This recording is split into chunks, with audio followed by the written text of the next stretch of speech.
Pagi ini saya mau bicara tentang anak yang hebat itu lahir dari keluarga yang hebat. Keluarga yang hebat seperti apa ya? Anak yang hebat seperti apa? Kita baca saja ayatnya dulu. Saya kasih pandangan-pandangan saudara dari keluarga-keluarga, dari tokoh-tokoh Alkitab yang terkenal gitu, orang-orang hebat. Tapi ternyata keluarganya gak hebat. Hebat di pelayanan, tapi hancur di anak gitu ya. Kita lihat ya. 2 Samuel pasal 13 ayat 28 sampai 32 sebagai ayat awal untuk perenungan kita mendengar firman Tuhan pagi ini. Saya baca 28, saudara 29, nanti 32-nya sama-sama ya. 2 Samuel pasal 13 ayat 28 begini kata firman Allah. Lalu Absalom memerintahkan orang-orangnya demikian. Perhatikan, apabila hati Amnon menjadi gembira karena anggur, dan aku berkata kepadamu, paranglah, parang, pakai parang ya Amnon, maka haruslah kamu membunuh dia, jangan takut, bukankah aku yang memerintahkannya kepadamu? Kuatkanlah hatimu dan tunjukkanlah dirimu sebagai orang yang gagah perkasa. 29 terus saudara. Orang-orang Absalom memperlakukan Amnon seperti yang diperintahkan Absalom. Lalu bangunlah semua anak raja itu. Mereka menaiki bagalnya masing-masing dan melarikan diri. Ayat 30 ya. Mereka masih di tengah jalan ketika kabar sampai kepada Daud. Demikian, Absalom telah membunuh semua anak raja. Tidak ada seorang pun dari mereka yang lolos. 31 terus, lanjutkan saudara. Lalu bangunlah raja, dikoyakkannya pakaiannya dan berbaring di lantai. Dan semua pegawainya yang hadir padanya mengoyakkan pakaian mereka. Ayat 32, mari jemaat Tuhan sama-sama kita membaca dengan keras ya. 2, 3. Maka berbicaralah Yonadab anak Simea, kakak Daud, katanya, janganlah tuanku menyangka bahwa semua orang muda, anak-anak raja itu telah dibunuh, hanya Amnon yang mati, sebab hal itu telah terlihat pada air muka Absalom sejak Amnon memperkosa Tamar adiknya. Saudara, kita mau belajar yang pertama, bercermin, berkaca dari keluarga seorang yang hebat, tokoh Alkitab yang penting. Tokoh Alkitab yang luar biasa yang bernama Daud, Raja Daud tepatnya. Hal pertama, saya coba bilang sama saudara begini, Anda lihat di gambar ini. Saudara, Raja Daud, itu dia bisa memimpin bangsanya, bangsa Israel dengan tangan yang cakap. Dengan ketulusan hatinya, dengan kehebatan kecakapannya, maka bangsa Israel yang dipimpin menjadi bangsa yang besar gitu ya. Menjadi bangsa yang terhormat, menjadi bangsa yang ditakuti, dihormati oleh bangsa-bangsa lawan di sekitar musuh mereka itu. Semua bangsa di sekitar Israel sampai hari ini belum berubah. Itu selalu ingin menyerang, selalu ingin memusuhi, menghancurkan bangsa Israel. Tapi catatan pentingnya adalah ketika Daud yang jadi raja, bangsa sekitar gak berani sembarangan. Sebab Daud ini bukan sekedar raja, dia pahlawan perang. Goliat itu pernah dia bunuh raksasa itu. Jadi orang takut sama yang namanya Daud. Raja yang perkasa, pahlawan perang yang hebat, dan dia cakap, adil, makmur, memimpin bangsa Israel. Bangsa Israel bisa dikatakan memasuki masa keemasan, keberhasilan, keadilan merata pada waktu dipimpin rajanya bernama Daud. Sejarah Israel mencatat itu. Tetapi yang saya mau coba sampaikan sama saudara pagi ini adalah, ya memang Daud secara karir dia hebat. Daud memimpin bangsanya sebagai seorang raja, cakap, hebat, luar biasa, berhasil. Sebagai seorang pemimpin, tanggung jawabnya sukses. Memimpin rakyat, hebat. Memimpin orang lain, luar biasa. Tapi kita lihat, anak-anaknya Daud, karena kita bicara keluarga kan pagi ini. Tetapi anak-anaknya Daud semuanya bermasalah. Semuanya parah karakternya. Tidak ada yang hebat kayak bapaknya. Mentalitas mereka parah jelek saudara ya. Satu contoh dari ayat yang barusan saja kita baca. Itu sedikit cerita tentang bobroknya, tentang bermasalahnya anak-anaknya Daud. Ada tadi namanya Absalom, atau saya baca dulu ya. Anak-anaknya Daud, coba gambar tadi barusan. Anak-anaknya Daud semuanya bermasalah. Lalu Amnon ini anak ketiga daripada Daud. Dari istri kalau nggak salah namanya Maakah, putri Raja Gesur. Anak raja ini. Ini cucunya raja ini Amnon. Anaknya Daud tapi cucu Raja Gesur. Anak ketiga dari istri ketiga. Daud ini istrinya banyak. Kalau saya pernah baca dalam 1 Tawari pasal 3. Nanti tolong dicek ya. Itu 7 istrinya Daud. Ada 7 istrinya. Nah dari istri yang ketiga lahirlah Amnon. Ya, putri Raja Gesur lahir Amnon anak ketiga. Nah Amnon putra ketiga Daud memperkosa adik tirinya. Adik tirinya berarti adalah istrinya Daud ya, anaknya Daud. Anak dari istri pertama. Siapa namanya itu? Ahinoam. Ya, orang Yisrael. Istri pertama. Ahinoam istri pertama. Istri ketujuhnya Anda tahu, seorang yang cantik yang namanya Batseba. Istri pertama Ahinoam. Nah Ahinoam ini punya anak nomor 1. Daud punya anak nomor 1 namanya Absalom. Jadi Tamar itu punya kakak, punya koko namanya Absalom. Lalu Absalom marah, dia bunuh si Amnon. Tadi coba Anda selami baik-baik baca ayat tadi ya. Jadi satu kali Amnon itu singkat kata nafsu sama adik tirinya namanya Tamar. Tamar itu punya kakak namanya Absalom. Absalom pun kakaknya Amnon, kakak tiri. Lain mama, satu bapak gitu. Absalom itu anak nomor 1, Amnon anak nomor 3. Begitu si Absalom dengar adik tirinya Tamar diperkosa sama Amnon, dia marah. Satu kali lagi kumpul seperti gak ada apa-apa. Dia udah kasih kode sama orang-orangnya si Absalom. Ya, lalu dia katakan nanti kalau lagi mabuk minum-minum bersuka cita parang dia, bunuh si Amnon. Dibunuh, mati. Raja Daud dengar, dia sedih. Absalom ketakutan ketika bapaknya dengar si Raja Daud.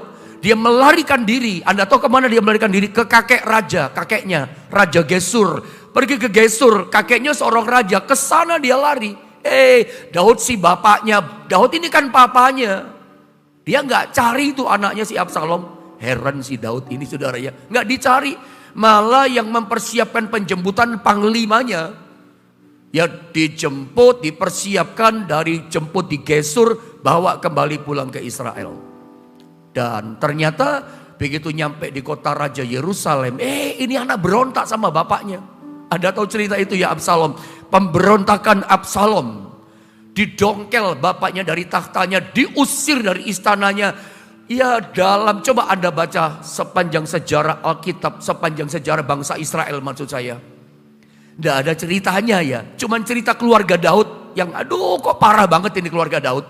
Ya, mana ada ceritanya sejarah Alkitab sebuah kerajaan, baca di Alkitab tidak ada loh saudara ya. Anak keluarga mendongkel bapaknya. Terjadi perang saudara, pengikut bapaknya sama pengikutnya anaknya Absalom. Wih perang Israel, perang saudara karena ulahnya Absalom berontak sama bapaknya. Biasanya sebuah kerajaan perang, tahtanya diambil alih, itu sama kerajaan lain, sama bangsa lain, itu umum. Tapi ini tidak umum saudara ya, ini tidak biasa gitu. Masa anak gitu ya, mendongkel bapaknya turun dari tahtanya, dikudeta si bapak. Coba saudara, itu Absalom, bermasalah ini anak.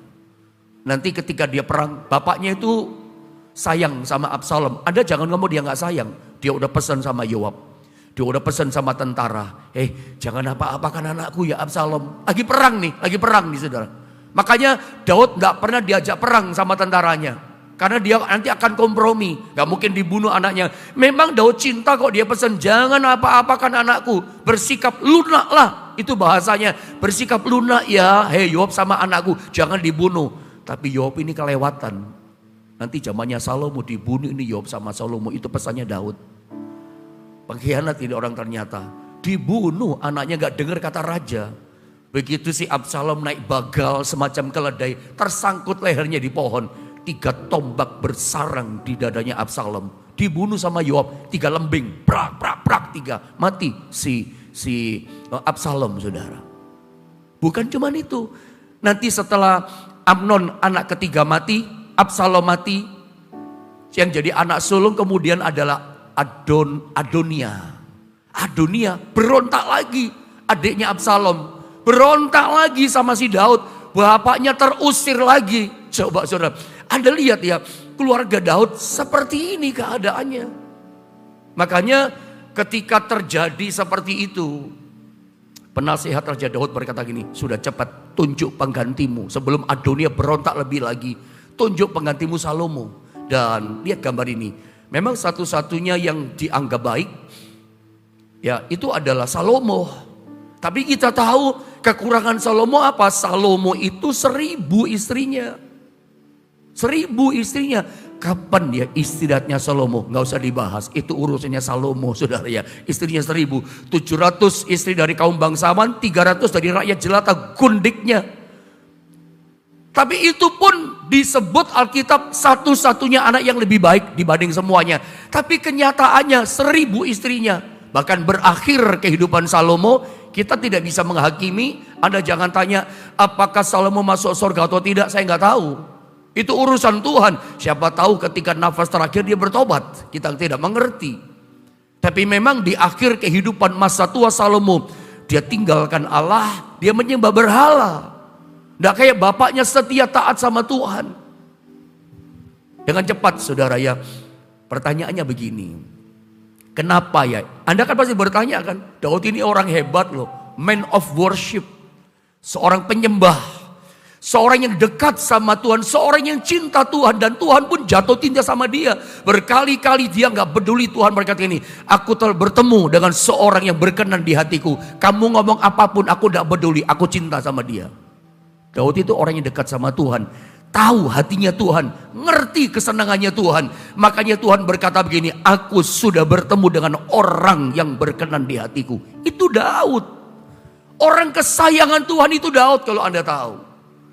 Pertanyaannya yang mengherankan, itu saya yakin bukan cuma pertanyaan saya, pertanyaan di pikiran Anda juga kan. Kenapa gitu loh.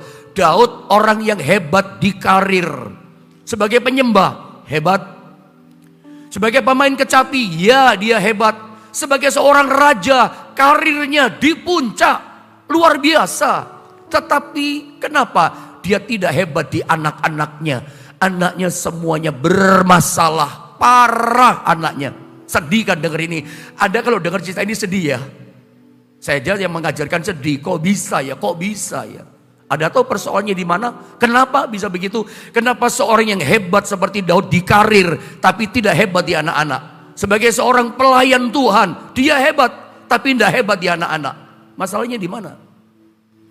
Masalahnya adalah anak yang namanya Daud, ketika masih umur belasan tahun, remaja, anak ini memang tidak pernah diurus sama papa mamanya. Si Daud yang kecil tidak pernah dipedulikan. Memang kurang diurus sama bapak ibunya si Daud. Dari mana saya tahu? Dari ayat ini, Mazmur 27 ayat 10. Saya baca ayatnya. Sekalipun kata Daud, ayahku dan ibuku meninggalkan aku. Jelas ya. Namun Tuhan menyambut aku. Itu Daud yang ngomong. Makanya dia itu ketika bapaknya, mamanya gak urus dia, papa mamanya gak peduli sama dia. Lu hidup ya, hidup, lu mati terserah deh. Masa umur belasan tahun hidup di padang belantara, di padang rumput, menggembalakan kambing domba, kan bahaya itu. Ada banyak singa, ada banyak serigala, ada banyak beruang yang bisa bunuh ini anak. Masih umur belasan tahun remaja. Ini pekerjaan berbahaya. Tapi mama papanya tidak peduli. Memang si Daud anak ini tidak diurus sama papa mamanya. Terbukti dari perkataannya. Sekalipun ayahku dan ibuku meninggalkan aku, namun Tuhan menyambut aku.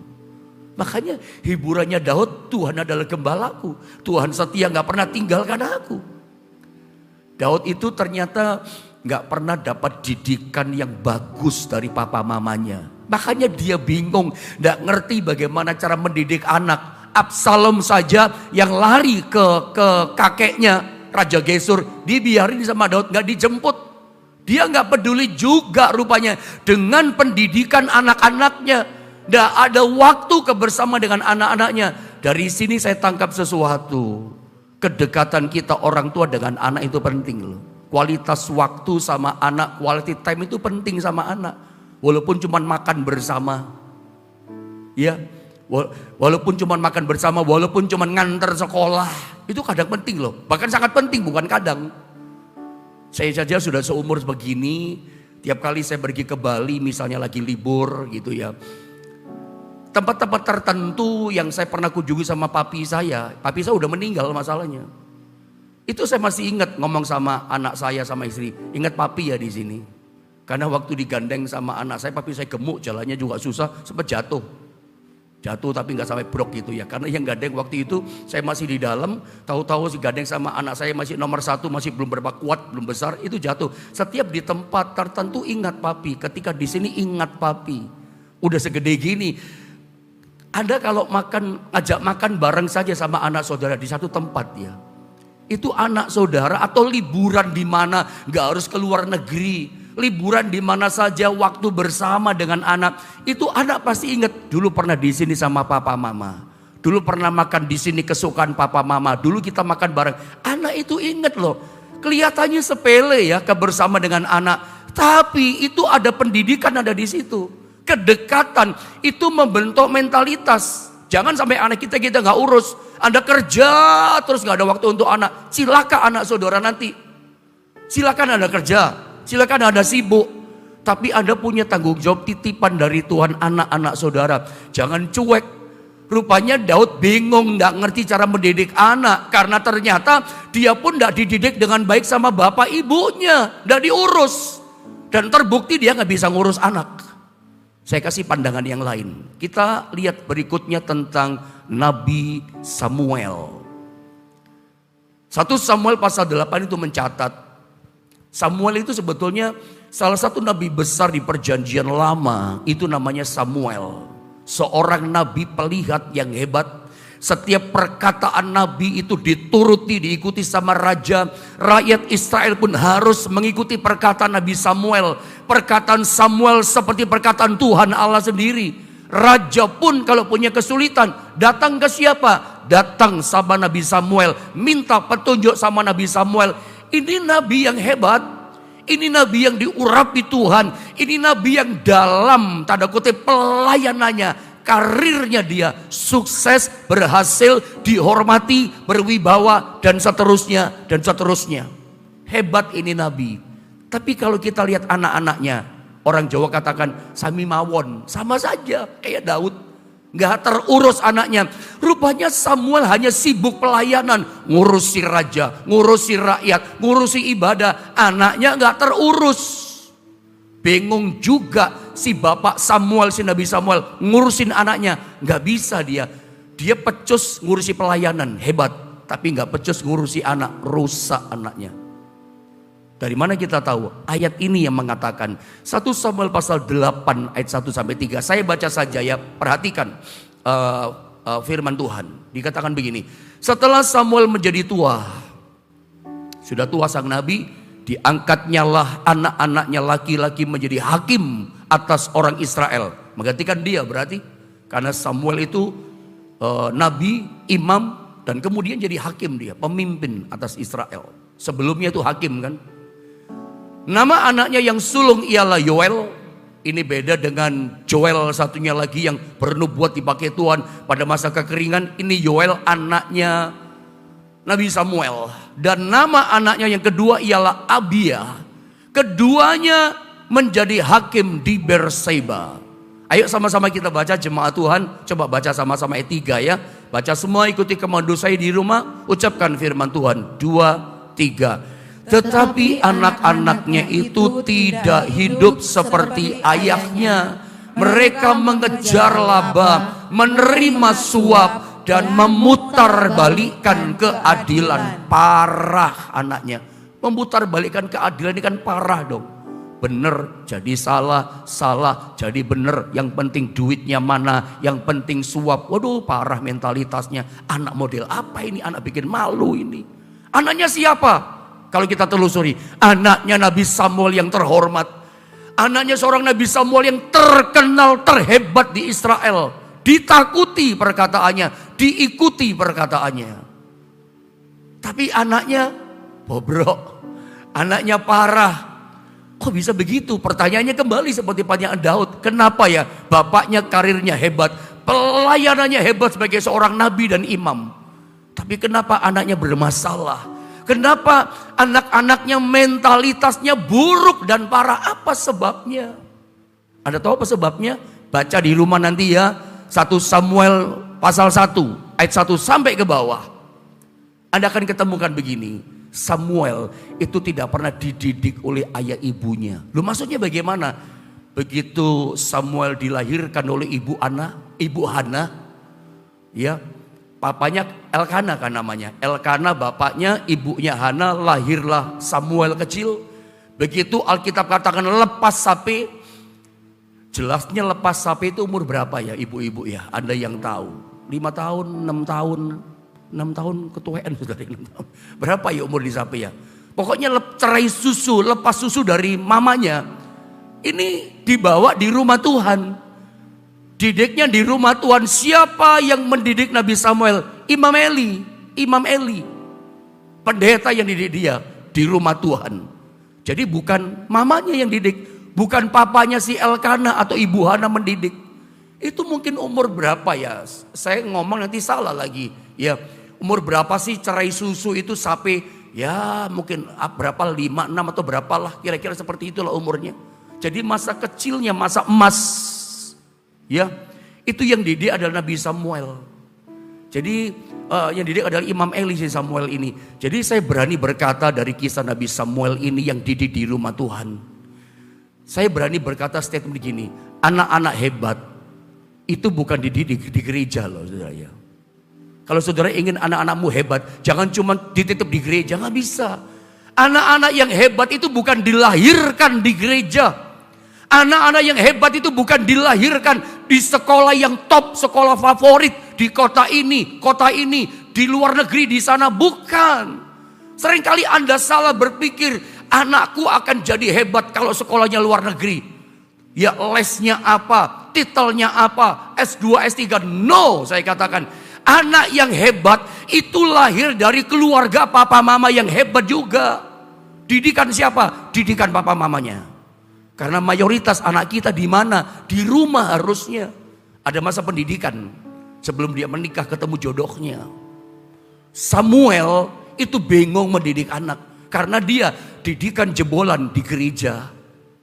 Makanya saya berani katakan anak-anak hebat itu bukan lahir di gereja loh. Lahir di keluarga bapak ibunya. Itu yang didik. Di sekolah minggu cuma 1 jam. Di gereja paling 1,5 jam dengar firman. Setelah itu dia di luar, setelah itu dia di rumah. Anak yang hebat itu lahir dari papa mama yang hebat. Anda mesti punya waktu buat anak. Anda mesti ada waktu jalan bareng sama anak. Waktu berkualitas, quality time itu mesti ada loh saudara. Itu gak akan terlupakan buat anakmu. Itu berkesan sama anakmu. Akan selalu ingat sama papa mama kasihnya dan seterusnya. Didikannya. Coba sih kita bandingkan sekali lagi dengan Musa. Bayi Musa, saya langsung saja ya. Saya kasih pandangan dulu. Bayi Musa itu dihanyutkan di sungai Nil dan ditemukan putri Fir'aun. Karena masa itu ada pembunuhan massal untuk ngerem supaya populasi jumlah bangsa Israel gak meledak, gak booming. Setiap anak laki-laki bunuh. Nah Musa pada waktu pembunuhan yang seperti itu. Fir'aun pembunuhnya. Sedikit saya ngomong. Nah pembunuh anak zaman sekarang itu gadget sama narkoba ya. Narkoba lewat mulut, gadget lewat mata. Hancurkan pikiran di depan ini. Kalau pikiran di depan ini udah rusak, ya sorry saya katakan. Apa bedanya manusia sama binatang gitu ya. Kalau udah rusak di sininya. Sama kan narkoba, gadget bisa ngerusak ini loh. Kalau gak terkontrol. Fir'aun raja tega, dia bunuh semua bayi. Musa akhirnya ditaruh di sebuah keranjang, dihanyutkan di sungai Nil, ketemu sama putri Fir'aun. Singkat kata, ketika putri Fir'aun angkat ini anak bayi adalah Musa, muncul siapa itu kakak Miriam, kakaknya Musa perempuan Miriam. Tiba-tiba Miriam berkata begini, Tuan putri, apakah boleh aku berikan inang penyusu yang menyusui bayi ini? Oh boleh, dibawa pulang ke rumah. Sampai umur 13 tahun. Jadi Musa disusui sama ibunya Yokebed. Siapa ya papanya Musa? Amram. Tinggal di rumah Amram sama Yokebed. Itu 13 tahun dikasih air susu sama mamanya. Tinggal dididik. Saya percaya 13 tahun dia dididik sama papa mamanya langsung ini Musa. Masa 0 sampai 13 tahun itu masa penting pendidikan. Ada masa 0 sampai 5 itu masa emas ya anak. Jangan orang yang didik anak saudara 0 sampai 5. 6 sampai 12 itu masa penting tuh. Lalu 13 sampai 25 itu lebih sulit lagi masa mendidiknya. 0 sampai 5, 6 sampai 12, lalu 12, 13 sampai 25 itu lebih sulit masa remaja. Cari identitas tuh anak-anak kita. Makanya intens, Anda mesti punya waktu ketika anak Anda mulai umur 12 sampai 25 tadi. Sampai dia menemukan jodohnya, sampai ada nikahkan dia, Anda punya mantu gitu saudara ya. Itu masa-masa yang penting loh saudara ya.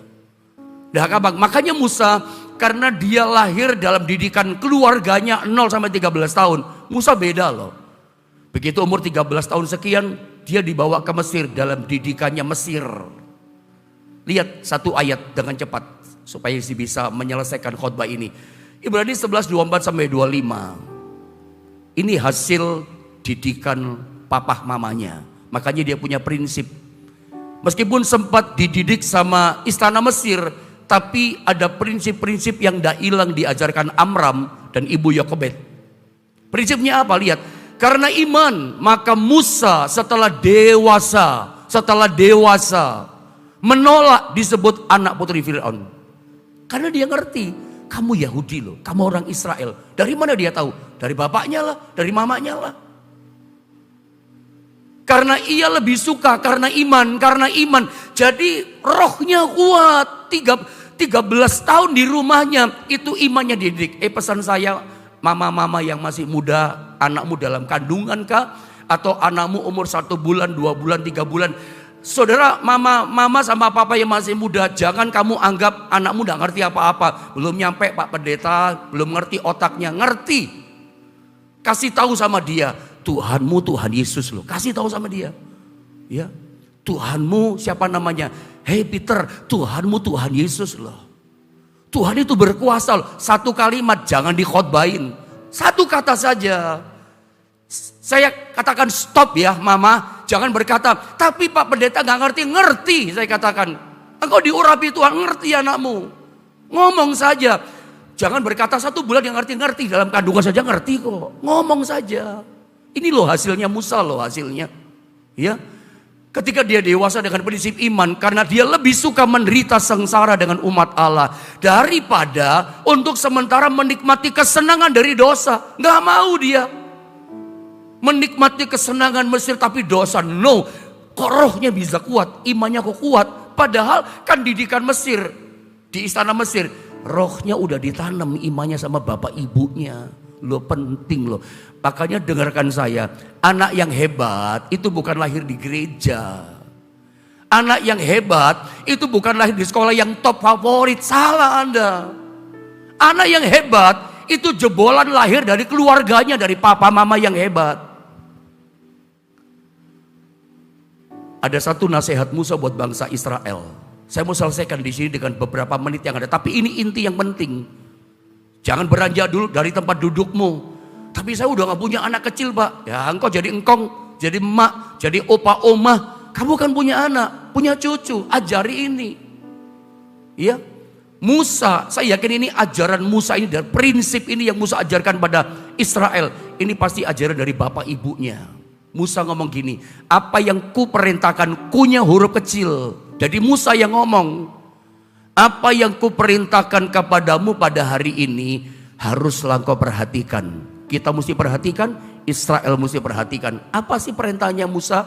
Haruslah engkau, kata Musa, mengajarkannya berulang-ulang kepada anak-anakmu. Bilang sama-sama saya, mengajarkannya berulang-ulang. Ini pesan penting dari Musa. Saya yakin prinsip ini didikan dari bapak ibunya dia. Mengajar anak itu mesti berulang-ulang. Berulang-ulang itu dalam terjemahan aslinya seperti mengasah pisau. Seperti mengasah anak panah, terus diasah, jangan berhenti sampai tajam pisaunya, sampai tajam anak panahnya, jangan berhenti. Orang tua, papa mama, dengarkan saya, kamu tidak boleh ngomong gini. Papa misalnya anakmu melanggar, lalu kamu berkata keras gini, papa mama udah berapa kali ngomong sama kamu, kamu tidak ada perubahan. Tidak boleh Anda ngomong gitu. Berapa kali papa udah ngomong, mulai sekarang papa ndak mau ngomong lagi, papa berhenti ngomong. Ndak boleh begitu. Anda punya tanggung jawab loh papa, mama dengan anakmu. Jangan berhenti, bosen aku ngomongin kamu, bosen, stop. Anda gak alkitabiah. Anda sedang tidak taat dengan firman Allah. Namanya anak dikatakan apa? Haruslah kamu mengajarkannya berulang-ulang kepada anak-anakmu. Kayak ngasah pisau loh, terus sampai tajam. Sampai anak kita jadi benar. Sampai anak kita jadi berubah. Sampai anak kita jadi orang. Sampai anak kita jadi orang yang cinta Tuhan. Itu tugas tanggung jawabmu. Itu urusanmu sama Tuhan. Sorry saya agak semangat ngomongnya. Apalagi? Dan membicarakannya. Ini Musa. Jadi saya percaya sampai umur 13 tahun ini yang diajarkan bapak ibunya. Rupanya ini memang sampai hari ini cara mendidik orang Israel sama anak-anak mereka untuk takut akan Tuhan. Bagaimana? Dan membicarakannya apabila engkau duduk di rumahmu. Berulang-ulang ya, apabila engkau sedang dalam perjalanan, loh ada waktu sama keluarga jalan, lagi duduk, ini berarti sharing, tukar pikiran. Kalau Anda ngomong sama anak, jangan cuman diintimidasi. Gini loh saudara, gak ada anak berubah, cuman Anda kerasin. Anda juga harus lembut loh. Anda juga mesti kasih kesempatan dia bicara. Gak ada anak bertobat, Anda kerasi dia terus. Ini interaksi pada waktu duduk di rumahmu apabila engkau sedang dalam perjalanan, ya, lagi jalan-jalan, lagi shopping, lagi traveling, apabila engkau berbaring lagi tidur, masih kecil kan, ajak ngomong, sharing dia. Dan apabila engkau bangun, terus berulang-ulang. Dan apa yang dibicarakan pada waktu duduk, pada waktu berjalan, pada waktu bangun, pada waktu dimanapun di rumah kita ngomong, apa yang dibicarakan? Kata Musa ini yang dibicarakan. Lihat berikutnya pasal 6 ayat 4 sampai 5. Jangan cepat ya. Ini intinya. Ini disebut sebagai sema Israel. Sampai hari ini dipakai sama Israel. Ayat 4 sampai 9 nanti di rumah saudara baca. Tadi cuma ayat 6 sampai 7 kan. Sampai selesaikan ayat 9. Itu cara pendidikan bangsa Israel dari pesannya Musa. Berulang-ulang di rumah, di jalan, lagi duduk, lagi bangun, sharing sama anak, ngobrol sama anak, dua arah. Jangan cuman papa yang ngomong, mama yang ngomong, anak diem saja. Supaya dia punya pendapat. Supaya dia bisa memberikan alasan ini loh, supaya Anda ngangkep pikiran anak. Intinya apa sih berulang-ulang ngomong tadi? Di rumah dan seterusnya tadi, waktu jalan dan seterusnya. Dengarlah hai orang Israel, ini intinya. Tuhan itu Allah kita, Tuhan itu esa. Allah itu satu. Dan Allah kita adalah Tuhan Yesus Kristus. Ini yang saya bilang, mama, anakmu masih 1 bulan, 2 bulan, 3 bulan, ngomong sama anakmu, bisikkan di telinganya. Kalau anak saya namanya Peter, Tuhanmu Tuhan Yesus Kristus, ngomong saja. Jangan berkata gini, gak ngerti. Tuhan itu berkuasa loh. Tuhan itu penolong loh. Berdoa kamu ya, minta sama Tuhan, 1 kalimat saja, gak usah dikhotbahin. Kalau dikhotbahin gak ngerti saudara. Apalagi kasihilah Tuhan Allahmu. Ini mesti ngomong, Tuhan itu mengasihi lo ya, dengan segenap hatimu, dengan segenap jiwamu, dengan segenap kekuatanmu dan seterusnya. Ini namanya sema Israel. Itu diajarkan terus menerus berulang-ulang. Yang terakhir dengan cepat 2 menit 3 menit saudara, karena tanggung ya. Anda lihat Lukas 13 ayat 6 sampai 9, gak usah dibaca ayatnya. Perumpamaan tentang orang yang Tuhan punya kebun anggur. Ketika datang dia lihat di kebun anggur ada satu pohon ara, dia cari buahnya, nggak ada buahnya. Tebang saja. Dia berkata kepada penjaga kebun anggur, tebang saja. Penjaga kebun anggur berkata, jangan Tuhan, kasih kita kesempatan 1 tahun. Aku kasih pupuk, aku cangkul. Kalau 1 tahun dikasih kesempatan tidak berbuah, aku setuju, kita tebang. Fokus kita kepada penjaga kebun anggur. Papa mama, engkau orang tua, termasuk saya gembala pendeta, ya, saya penjaga jemaat, Anda penjaga kebun anggur. Harta saudara itu kebun anggur. Suamimu, istrimu, keluargamu, pernikahanmu, terutama anak-anakmu, itu kebun anggur miliknya Tuhan. Saya ulang, saudara, papa mama, setiap anak-anakmu itu kebun anggur kepunyaan Tuhan. Kamu penjaganya, saya penjaganya dari jemaat. Anda harus punya sikap penjaga kebun anggur. Sikapnya bagaimana, mentalitasnya? Dia keras, tegas. Tuhan, kalau 1 tahun nanti nggak buah, tebang Tuhan. Itu tegas. Tapi dia lembut hatinya. Tuhan, jangan ditebang dulu. Kasih kesempatan 1 tahun, itu lembut. Anda mendidik anak mesti punya 2 ini. Anda gak bisa cuma tegas. Gak bisa. Tapi Anda mesti lemah lembut juga. Terus nasihati dia. Berubahlah nak. Berubah. Anda gak bisa cuma tegas. Saya ulang. Gak ada orang berubah. Gak ada ceritanya anak bertobat. Kita cuma tegas. Intimidasi. Tekan dia terus keras. Kalau Anda jadi orang tua cuma tegas yang Anda punya, anakmu akan jadi pemelawan. Anakmu akan jadi pemberontak. Berontak sama siapa? Berontak sama papa mamanya. Lihat anak-anak Daud. Berontak bisanya. Tapi tegas harus, tapi lembut juga harus, dua-dua. Ada waktunya marah, ada waktunya kita peluk anak kita. Ada waktunya kita kasih reward, hadiah. Tunjukkan cintamu, kelembutanmu. Jangan cuma dimarahi saja. Dah berubah anakmu. Penjaga kebun anggur itu kita loh. Saya berharap ini firman Allah, ya, yang dari awal sampai bagian menit terakhir ini saya sampaikan, ini boleh memberkati saudara. Tapi anakku udah dewasa, tetap engkau orang. Sampai kapan sih kita berhenti bertanggung jawab sama anak kita? Sampai kita menutup mata, sampai kita dikubur di kuburan sana. Meskipun anak kita udah menikah, ada udah punya cucu. Kalau anakmu mengeluh, apa Anda diem? Kalau anakmu di luar kota, langsung kamu berangkatkan. Namanya anak-anak, gak ada bekas anak kan. Butuh nasihat kita. Saya saja masih butuh nasihat orang tua, walaupun saya udah begede begini.